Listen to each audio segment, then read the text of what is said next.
practice, you're as charming as a used to be.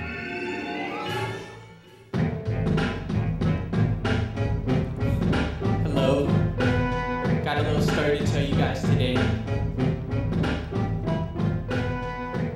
about Howville and the house from the Grinch. Here we go. Every How down in Howville like to fix things a lot. Not a wobbly table or unstable thing on the block.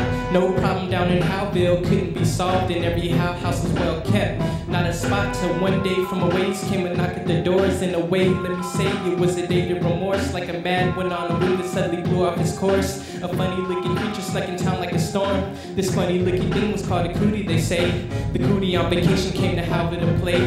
At first it was okay till they decided to stay, leaving all the houses down in Howville to the dismay. The cootie's pastime was wreaking chaos and havoc, and he knew how much Howville wanted everything perfect. So it made things wobbly, broken and crooked. Wasn't much the house could do, they just stood there and took it.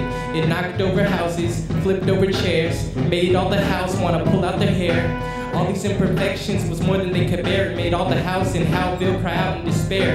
The house in Howville, who liked to fix things a lot, tried everything they could, but this couldn't be solved. They thought, what a disaster the cootie has caused. Here's all the different ways that they thought it'd be stopped. Chemotherapeutical poodles, pharmaceutical noodles, grenades and hand grenades, protesting grand parades, duct tape and bandage aids, funding in mad crusades, blockades in random ways. And they just kept going, wait, stop, cried the cootie.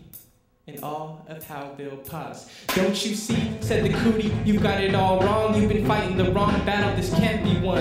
I'm a force on this course, I'll continue my run. I'ma stay in Howville, so there's much to be done. All this time you've neglected the things that stay pretty and perfect, and instead only checked on the wobbly and crooked. All the house grew wide-eyed, cause to their surprise, the cootie was right, and it was then they realized the solution wasn't just the cootie's demise, rather every part of Howville needed spotlight. So the cootie and the house learned to get along, and all the house in Howville who liked to fix things a lot came to the conclusion that the problem could be solved. The solution was the union of the perfect and flawed. The solution was the union of the perfect and flawed. The solution was the union of the perfect and flawed. The solution was the union of the perfect and flawed. The solution was the union of the perfect and flawed.